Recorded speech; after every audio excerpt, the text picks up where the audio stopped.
এবার দেশের প্রধান বিরোধী দলের ব্যাংকের খাতায় থাবা বসালো আয়কর।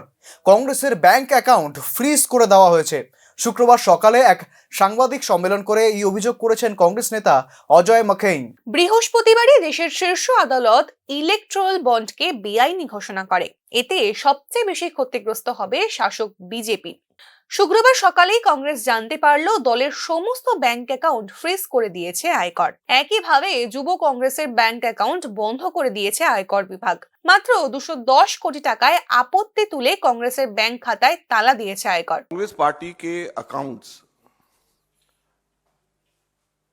पर तालाबंदी हो गई है।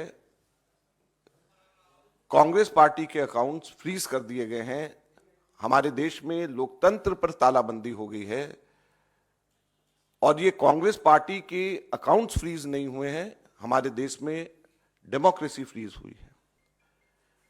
हैरानी की बात यह है कि जब 2 हफ्ते केवल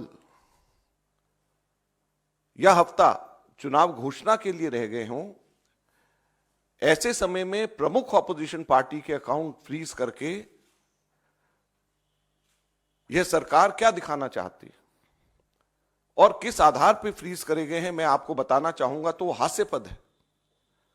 লোকসভা নির্বাচন ঘোষণার মাত্র সপ্তাহ খানেক আগেই কেন্দ্র সরকারের এই ভূমিকায় বিজেপিকে নিয়ে তীব্র সমালোচনা শুরু করেছে কংগ্রেস। ঘটনায় আয়কর দফতরের ভূমিকা নিয়ে প্রশ্ন তুলেছে কংগ্রেস। 2018 সালের আয়কর জমা নিয়ে আপত্তি তুলে 6 বছর বাদে এই ব্যবস্থা নেওয়ায় আয়করের ভূমিকা নিয়েও প্রশ্ন তুলছে। এদিন কংগ্রেস বেআইনি ইলেকট্রাল বন্ডের টাকা নিয়ে সেখানে বিজেপির অ্যাকাউন্ট কেন ফ্রিজ করা হচ্ছে না সেই প্রশ্নই তুলেছে। हैरानी और दुख की बात है। और दूसरी तरफ जो कॉर्पोरेट बॉन्ड्स का पैसा जो सुप्रीम कोर्ट ने जिसको अनकॉन्स्टिट्यूशनल कर दिया,